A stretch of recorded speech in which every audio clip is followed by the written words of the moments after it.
আমরা কোথায় যাব? জানি না, বেরিয়ে পড়েছি।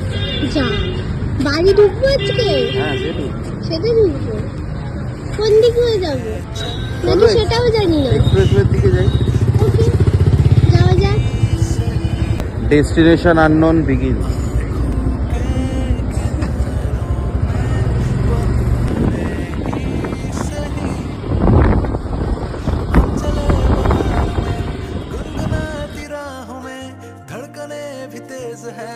क्या करें, वक्त है तो जीने दे, दर्द है तो सीने दे, ख्वाहिशें अनजान है अब क्या करें।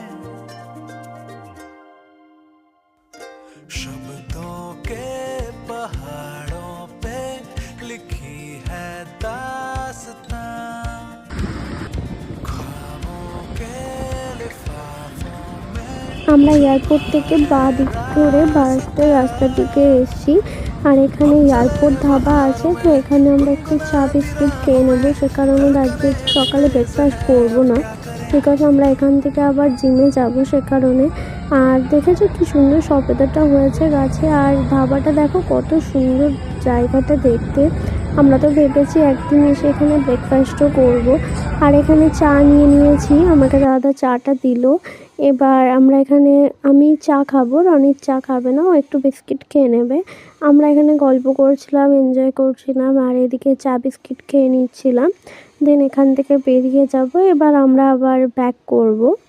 তো আবার এক্সপ্রেসওয়ে ধরেই যাচ্ছিলাম আমরা। দেখো এই সাইডগুলোতে কত দোকান, এক্সপ্রেসওয়ে এই দোকানগুলোতে প্রচুর ভিড় হয় সন্ধ্যেবেলা।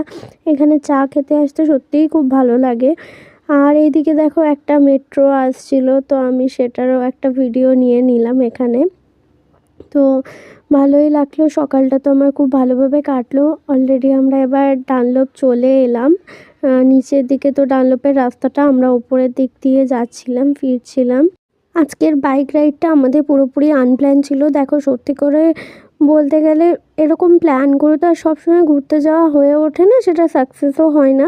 হঠাৎ প্ল্যান করেও অনেক আনন্দ করা যায়। তো সকালবেলাতেই হঠাৎ করে রনিত আমাকে বললো চল আজকে ঘুরতে যাব। এরকম আনপ্ল্যান অবস্থায় হঠাৎ করে প্ল্যান করে বেরিয়ে যাওয়া ঘোরাগুলো সত্যিই ভীষণ ভালো হয়। আমার তো খুবই আনন্দ হলো, আজকে দিনটা খুবই ভালোভাবে কাটছে সকালবেলাটা। এবার আমরা জিমের উদ্দেশ্যে যাচ্ছি। ফাইনালি আমরা কাছাকাছি চলেই এসেছি, আর একটুখানি আছে। এই রাস্তাটা দিয়ে যাওয়ার পরে একটা মার্কেট পড়ে, তারপরেই আমাদের জিম। আমার এখানটা খুব ভালো লাগে, কত ফ্রেশ সবজি, মাছ, ফুল, ফল অনেক কিছু থাকে। ইচ্ছে